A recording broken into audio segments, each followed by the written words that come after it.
This is a big moment for me. I shaved for this. I put on a collared shirt. I'm wearing pants for the first time in weeks. So I hope you appreciate that, Nir. I hope that the audience appreciates that. But it's a great pleasure to spend time with you, Nir, always, whether it's virtually or in person. In person is always better, but I guess this is the best we can get right now. So thank you. Yes, right. You know, I just my calendar. I watched it today. And there is a flight from San Francisco to Tel Aviv on my calendar today. I should have been on my way back from you after your Tikkun Shavuot. So things are changing. But the one thing that I can tell you that there is hope, because I can hear now. I hope you don't hear it on the audience, but I can hear now from my window thousands of Maccabi Tel Aviv fans going to support their team, even though it's without. They should not do it, but they are doing it anyway. So outside their life are stronger than us. And I am a Tel Aviv fan. I'm not happy. Well, that's what I was going to say. You're saying it's hope right now, but I guess it depends on the outcome of the game, right? That's really what will determine whether it's hope. I'm from the red side anyway. So yes, good to see you. Thank you. So I guess go ahead. Start us off with what we're going to be doing today. Yeah, I thought that we will do what we love to do more than all: study together. And I just finished here my Talmud weekly meeting with my students here in the secular yeshiva in Stab Tel Aviv. Actually, I know it's hard for you to imagine, but I actually sat in front of me 30 young people face to face. Really, Bemet, you're still meeting live? No, we stopped for the 2 months and everything was on Zoom, but for the last, I think, a week or two, we are actually meeting face to face with social distance, masks, and everything, but actually see each other, which is refreshing. So anyway, I thought we will start with what we love to do more than all, and what Jews are doing when they're meeting for hundreds of years to study Talmud together. No? Oh, I thought you were going to say eating, because that's what we do best when we come together. But studying also, yes, of course. I didn't mean to discount that. So let's study together. Let's learn a little bit of Talmud, and then let's get into what we think are going to be the differences with the future of Jewish life going forward. How about that? Yes, let's do it. Sounds like a good plan for me for tonight. So I thought about Masechet Brachot. I have the English and Hebrew edition here in front of me. Nice. And I thought of one of the Talmud story that I really love. And I think they are very relevant to our discussion. Yeah. I will read 2 sentences from it in Hebrew. And you will help me with the English. Okay, perfect. So we are talking about this big moment in the Bet Midrash, in the Tanaim period, the Mishnah period, when Rabbi Elazar ben Azariah, the young Rabbi Elazar ben Azariah, is only 18 years old, take the place of the big Rabban Gamliel, the big head of the Bet Midrash till then. And in the moment he takes the new role, he's doing a huge revolution in the Bet Midrash, and I will read it in Hebrew. אותו היום סילקוהו לשומר הפתח, וניתנה להם רשות לתלמידים להיכנס. שהיה רבן גמליאל מכריז ואומר, כל תלמיד שאין תוכו כברו, לא ייכנס לבית המדרש. Want to take it in English? Yeah, so it was taught on that day that they removed Rabban Gamliel from his position and appointed Rabbi Elazar ben Azariah in his place. There was also a fundamental change in the general approach of the study hall as they dismissed the guard at the door and permission was granted to students to enter. As Rabban Gamliel would proclaim and say, any student whose inside is not like his outside will not enter the study hall. Great. and it says that באותו יום התווספו 400 ספסלים לבית המדרש. So on the same day, many more students came and enjoyed the study hall. Right, it was opened up, and there's a debate whether it was 400 benches added or 700 benches added, but either way, many, many, many more students came in. And they came in, you know, because the guard at the door was dismissed, right? That's part of the reason why they came in, is because it was opened up. It was made open to the masses in a way that it hadn't been before, right? Right. And you know, the way we like to study here in Bina, here in Tel Aviv and in Israel, and now our partnership there in Bina, Palo Alto, is to think in many ways on the Talmud, on the text, as a mirror and a window. Chalon v're'i. I read the text, and it's a mirror for me. I see from it things that are telling me something about my thoughts, my way in life. And you know, also open windows. I look at you through the window of the Talmud, and I want to tell you things about our shared journey. And my first mirror, when I look at it, yeah, I think that part of what we are doing together is to take off the doorkeeper from the door of the Bet Midrash. Yeah, I agree. I think that the efforts right now across the board to democratize Jewish study and access to Jewish wisdom, Jewish rituals, Jewish values, Jewish texts, of course, but the opportunity we have right now to democratize that and make it more accessible to people is, it's never been this way before, partly because we have to create this moment, because we're now doing this with Zoom. We're doing it across boundaries and borders and time zones. We're doing it between Orthodox and secular and men and women. So we're creating a more democratized, but also because I think that there are opportunities to, you know, Sefaria has put all of these texts online. So now anybody can pick them up. And that to me is the analogous removing the doorkeeper, right? And before, if somebody wanted to study an ancient text like the Talmud, they had to find a wise teacher. They had to find someone learned. They had to find a rabbi or a scholar to sit down with. But now, a couple of schlubs like us, Nir, we could sit down and we could study Talmud, and then we can kind of gain some insights from it. So you are very optimistic. I want to give a little more pessimistic look at it. I think the doorkeeper, I think we are doing a lot of work. And here now, while I'm talking with you right now, there are hundreds of young kids here around me study Talmud here in Tel Aviv. So we're doing it a lot, but I feel as an Israeli here in Israel that there are still huge and strong doorkeepers that stops us from enter the Bet Midrash. And I will share with you maybe two of them. Okay. I think one of them is the gap between the way we are living our life, our daily life, and our values as Israelim Chilonim, secular Israelis. I know that I have to find another way for this Chiloni because it's not secular. It's as close a word as we have in English. We need to change the vocabulary, but yes. Chiloni, I understand what you mean. But Chiloni, everyone understands, and as a Chiloni Israeli, or even Masorti Israeli, traditional Israeli. Yeah. And so there is a gap between the way we live our life and the way we see our Judaism to the way Judaism is, who teach Judaism, who represent Judaism in the public sphere, who talk Judaism in the press. There is a gap between, we are the majority of the Israelis, more than 70% of the Israelis are Chilonim or Masortiim. Right. But there are not enough of us that are taking this leadership, saying, okay, we are going to talk Judaism in the press, at TV, in the public sphere, in the municipality level, in the educational system.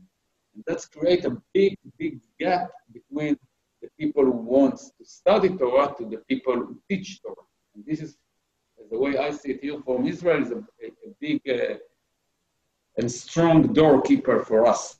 And I don't know if By the way, it's the same thing we have here, Nir. I think that the latest Pew studies of American Jews, more than 2/3 of American Jews see their Judaism not as a religion, but as a shared ancestry, a shared culture, right? The affiliation rates to synagogues are small and shrinking. Less than 1/3 of the Jewish community in America, according to the Pew, have us as affiliated with synagogues. And yet the doorkeepers of Jewish traditional life, Jewish ritual life, Jewish learning are still those who are the more traditional, right? So they seem to have the corner on the market, an English saying, the corner on the market for authentic Judaism, right? And I even hear from a lot of Israelis that, well, I'm not Dati, I'm not Haredi, I'm Chiloni, but if I ever wanted to do something religious, it would be with a Dati synagogue, right?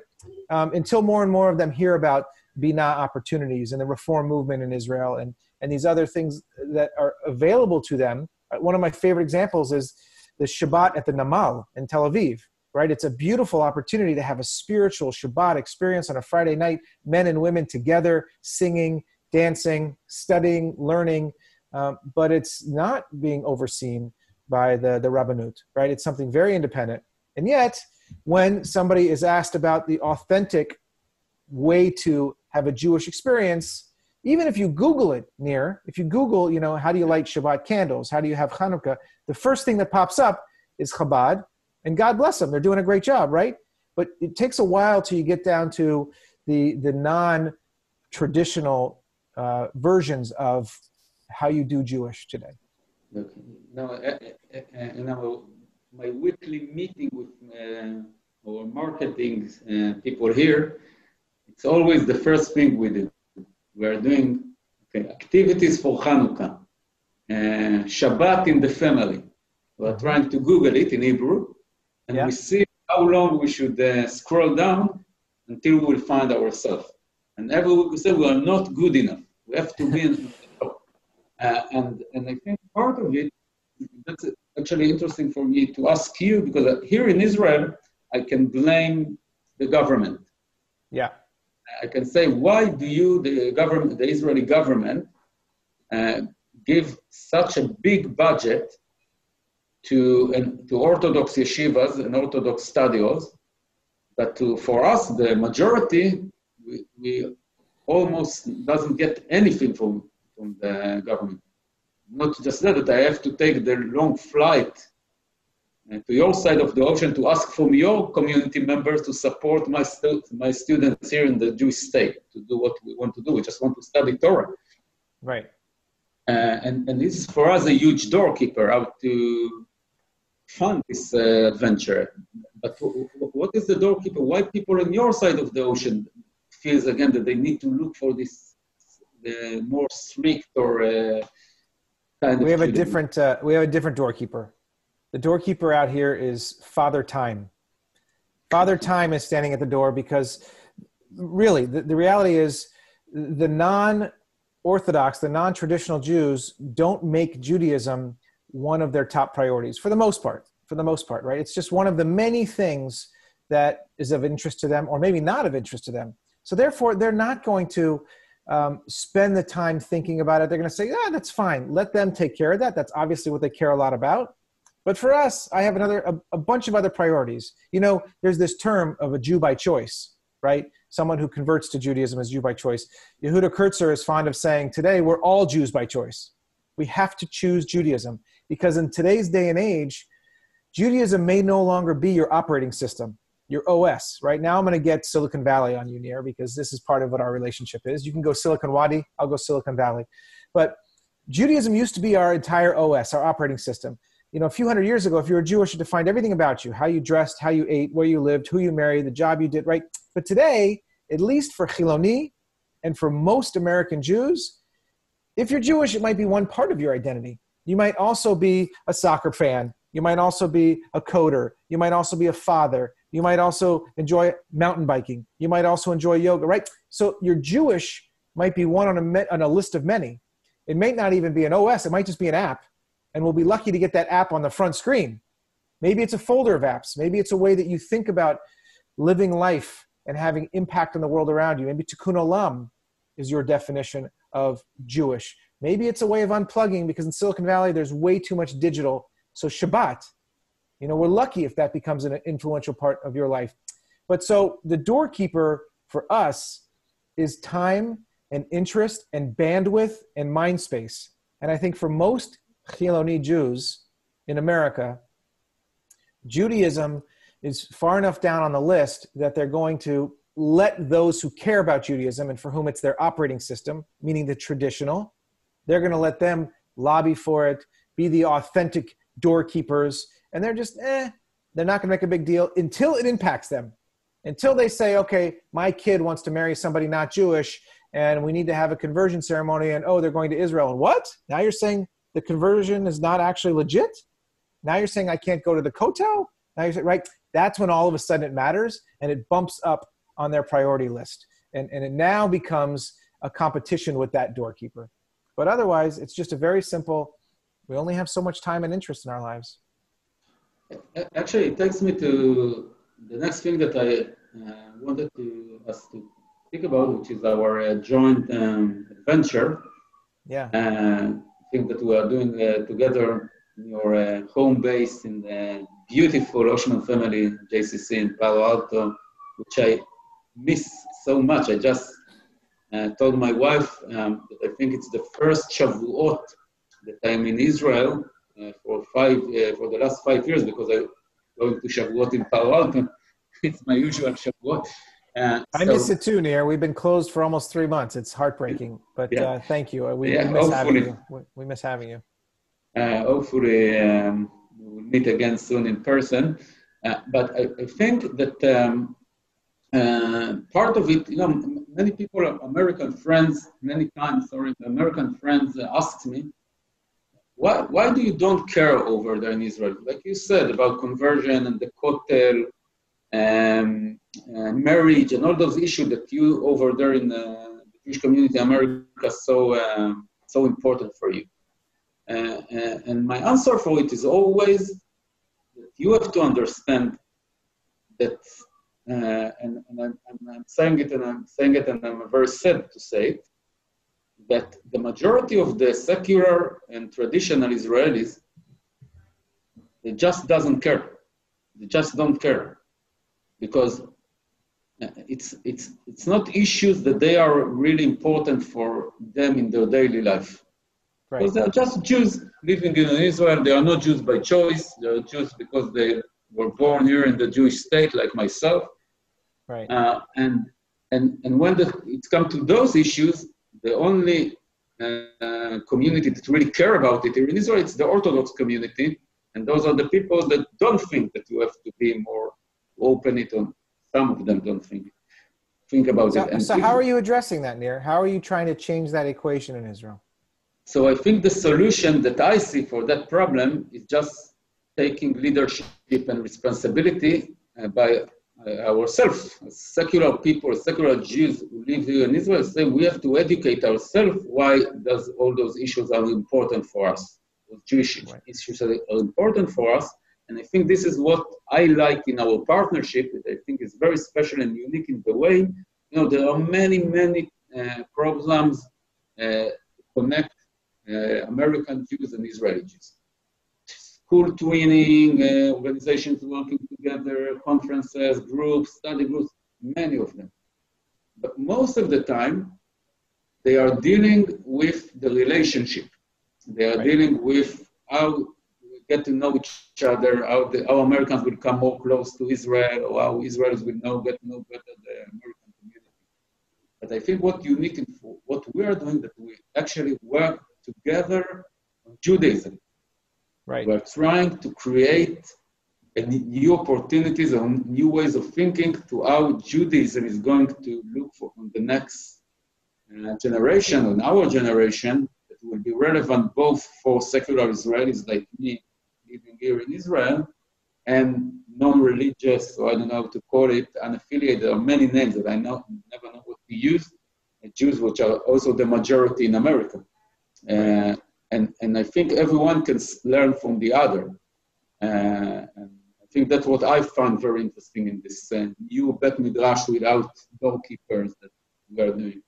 I think one of our most important tasks that we've been trying to accomplish together, Nir, is making Judaism meaningful, relevant, and joyous for today, right? For those folks who have not found either meaning or modern contemporary relevance or any joy because it's just a matter of restrictions, we have to show them that Judaism has answers, especially right now. Right now, this is Judaism's golden moment. With COVID shutting down the globe, right? With America burning because of what's been happening to unarmed black men, Judaism has something to say. We have to be screaming from the mountaintop because Judaism has something to say about morals, about ethics, about making the world a better place, about being a stranger and how to, because we were once strangers, and taking care of the stranger, right? We have this in our ethos. We have this in our books, in our texts, like we studied this morning. We have something to say about this moment in time. And if Judaism does not harness this opportunity, it will be a real shame. Chaval, right? Because this is Judaism's golden moment because people are searching. People have anxiety and there's depression and there's separation. One of the major tenets of Judaism, as you know, is community. God says early on in the Torah, it is not good for man to be alone. He says it a couple times. It's not good for man to be alone, right? And right now, so many of our people are alone. And this is the only way we can connect is through a screen. And they're hurting.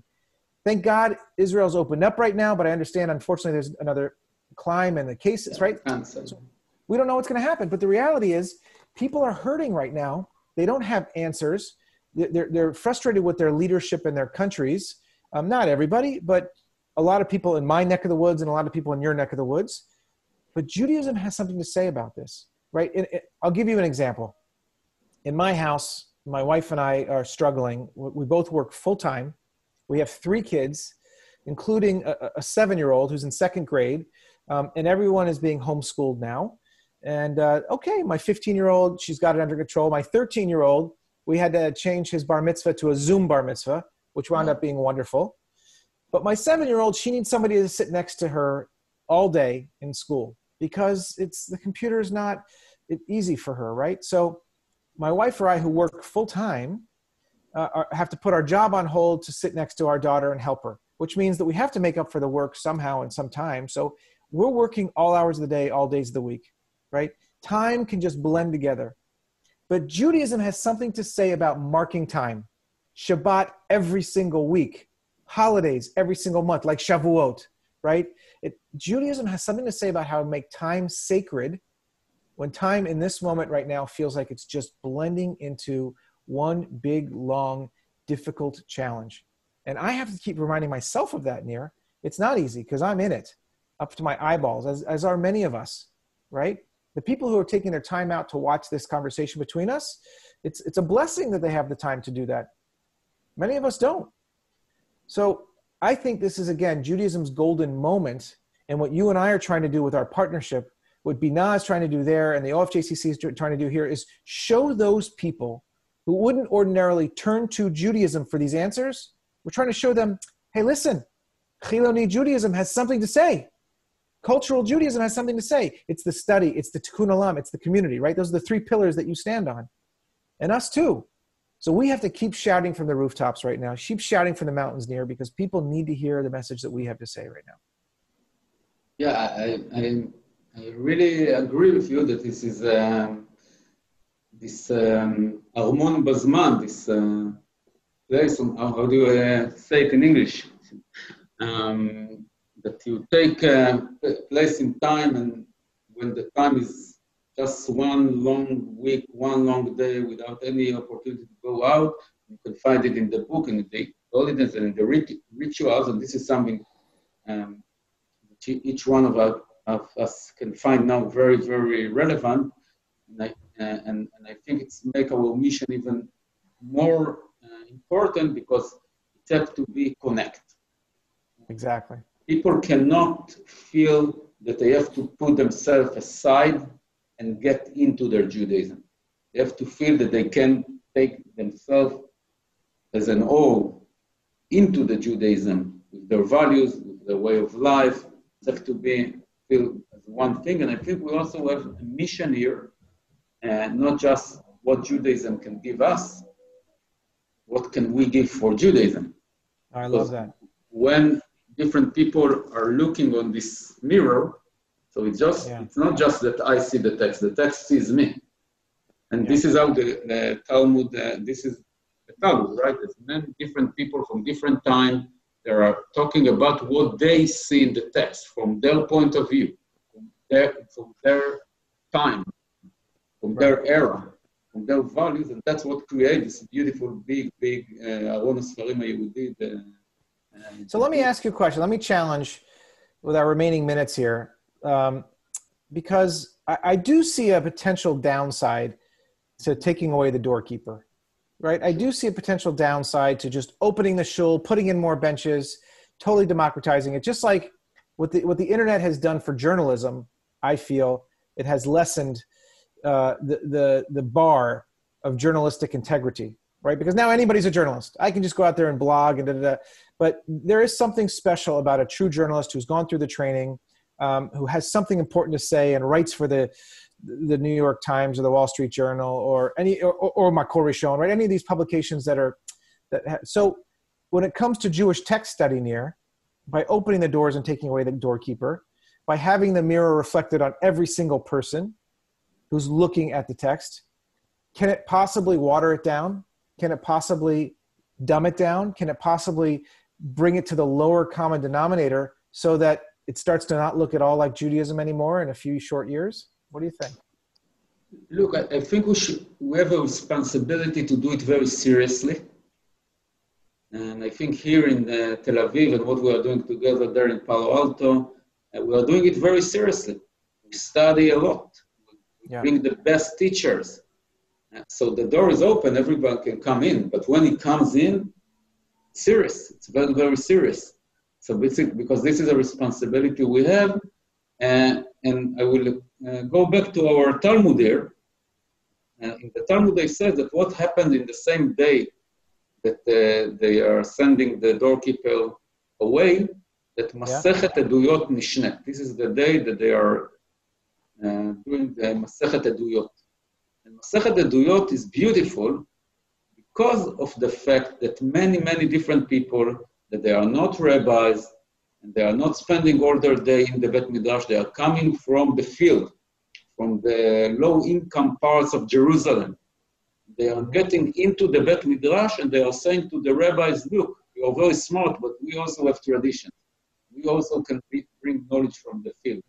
And right. That's why I really like this idea of not only a mirror, but also a window, because our Bet Midrash is Chiloni, but it's also Chaloni. It's a window, like the window is open.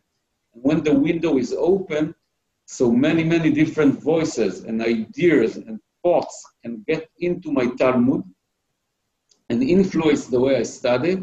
And also what my study, my Midrash, is have to go out and be relevant for the field. And this open movement, I think it will make our Torah stronger and richer when we open the doors and the windows. And this is the way I see it. I love that. We have a common friend, Dan Liebenson, who runs the Judaism Unbound podcast. And he likes to talk about how the Jewish knowledge curve and the Jewish chutzpah curve look like this, right? The more knowledge you have, the less chutzpah you have to reinvent. But the less knowledge you have, the more willing you are. So by opening the shul wide and removing the doorkeepers, we're going to have a lot more people coming in with lower knowledge, but higher chutzpah, right? So the window will be open, and we're going to have people that are going to want to reinvent and say, you know what, why do we do Shavuot this way? Why do we stay up all night studying Talmud and Torah? Why don't instead we stay up all night and have rock concerts and do mystical yoga and do painting and draw, the sort of thing that we have been doing with you over the Becoming and the Tikkun Leil Shavuot that Tova and Zoe have built out here. It's not just the traditional stay up all night and study traditional Jewish texts. What are the modern Jewish texts? I'm looking behind you, Nir, and you have this great book that you put out where you did yes. I love this. I love the Israeli Talmud on the Declaration of Independence. and I've studied it. I'm studying it with Tova and Zoe. And I love the idea that you can take a modern Jewish document and dive into it and show the mirror in the window, right? That's what it means to have a chutzpah curve like this. But the benefit of doing it with you is that you also have a knowledge curve like this, right? To your point, we have teachers that are top-notch, that are Torah and Talmud scholars that can compete with anybody, right? So I think that's the best combination when we have a Torah, a knowledge curve and a chutzpah curve that go like this and they're not like that. Right, so hopefully very soon the world will be open and things will get better, so we'll get to meet together, not just each other, but on tens or hundreds of Israelis and Americans that will go together to study Torah in Palo Alto and your Bet Midrash there, inshallah, and I believe that we're going to do it. There will be a time when I have to wear pants every day again, and I'm actually looking forward to that. So, it feels good. I can tell you from here, it feels good. Good. So the next time we can share a hummus together at a cafe in Jerusalem or Tel Aviv. Thank you. Yeah, South Tel Aviv is waiting for you. We're waiting for you there. Can't wait to get back there. So thank you very much and enjoy the rest of the day, the evening. Thank you. Thank you all for joining us. Thank you. Bye-bye. Bye-bye.